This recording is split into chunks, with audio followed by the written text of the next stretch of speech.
Assalamualaikum warahmatullahi wabarakatuh. Kita ketemu lagi di mata pelajaran Kombis di KD 3.8 menerapkan prosedur rapat. Oke, kita lanjut. Kombis komunikasi bisnis untuk kelas 10 BDP.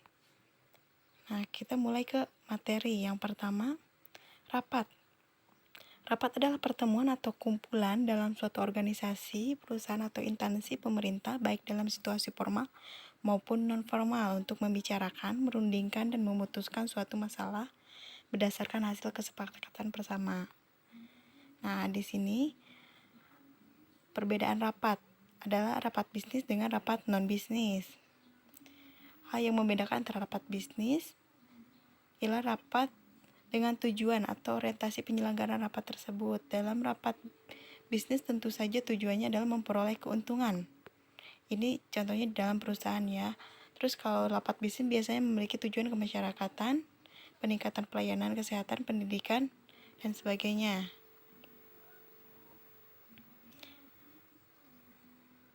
Nah, berdasarkan sifatnya, rapat non-bisnis dapat bersifat formal dan informal. Nah, lanjut. Di sini ada tujuan rapat. Yang pertama, seperti biasa, rapat itu untuk menyampaikan informasi, memperoleh ide, pendapat, kritik, atau saran yang membangun dari para anggota. Nah, melatih siap kerja sama antara para karyawan kalau di perusahaan ya. Terus melibatkan beberapa orang yang ahli atau memiliki kemampuan tertentu. Itu biasanya dijadikan pemimpin rapat atau narasumber. Nah, terus ajang menyampaikan masalah atau keluhan.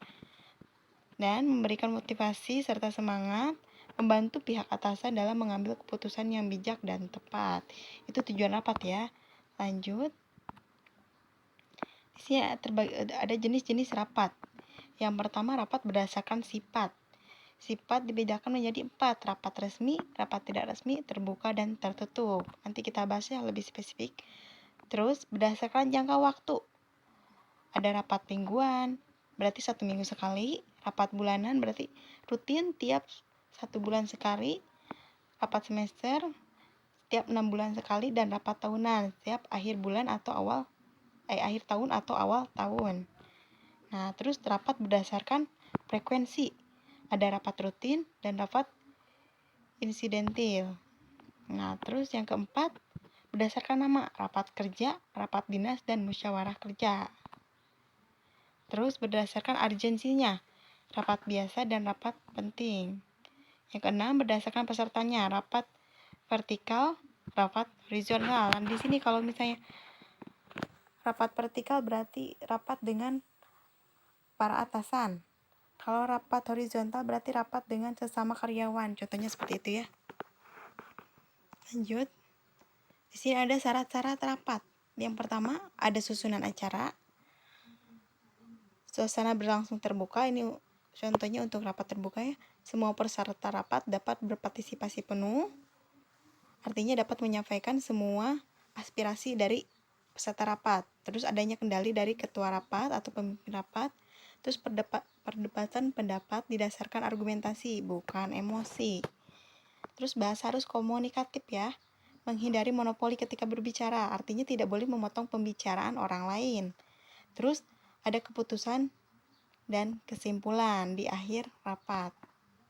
Nah, di sini perencanaan dan persiapan rapat bisnis. Ini ada 6 ya. Agenda rapat, undangan rapat, waktu dan tempat rapat, pembawa acara, sound system atau mikrofon, terus media rapat. Media rapat contohnya proyektor ya.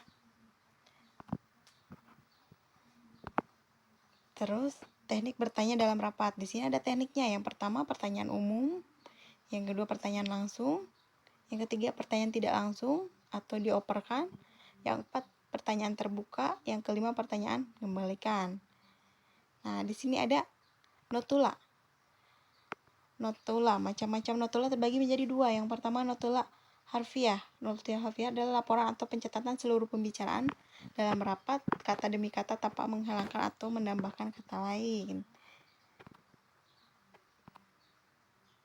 Terus, notula rangkuman.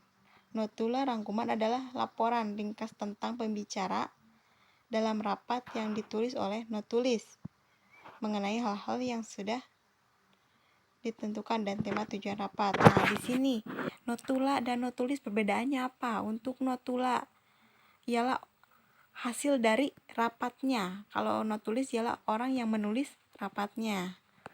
Rangkuman rapat. Terus di sini ada fungsi notula sebagai sumber informasi untuk peserta yang tidak hadir, sebagai alat pengingat untuk peserta rapat, sebagai pedoman untuk rapat berikutnya, sebagai alat untuk rapat semu, sebagai alat bukti, dan sebagai dokumen. Nah, di sini ada isi notula. Isi notula ialah isi semua rapat dari awal sampai akhir, rangkumannya ya. Terus, ini ada tindak lanjut rapat bisnis. Apa yang dihasilkan dalam rapat bisnis hendaknya didokumentasikan dengan baik, terutama hasil kesepakatan yang telah disetujui pertama. Terus lanjut. Sekian dan terima kasih. Wassalamualaikum warahmatullahi wabarakatuh. Untuk tugasnya kali ini, kalian membuat kelompok 5 orang, buat rapat, mau rapat resmi atau non-resmi, divideokan. Dan untuk agendanya kalian bisa tulis di buku, dan hasilnya bisa difotokan. Dan untuk video, linknya nanti dikumpulkan di grup mapel ibu ya. Jika ada yang masih bingung, bisa langsung japri atau boleh di grup. Wassalamualaikum warahmatullahi wabarakatuh.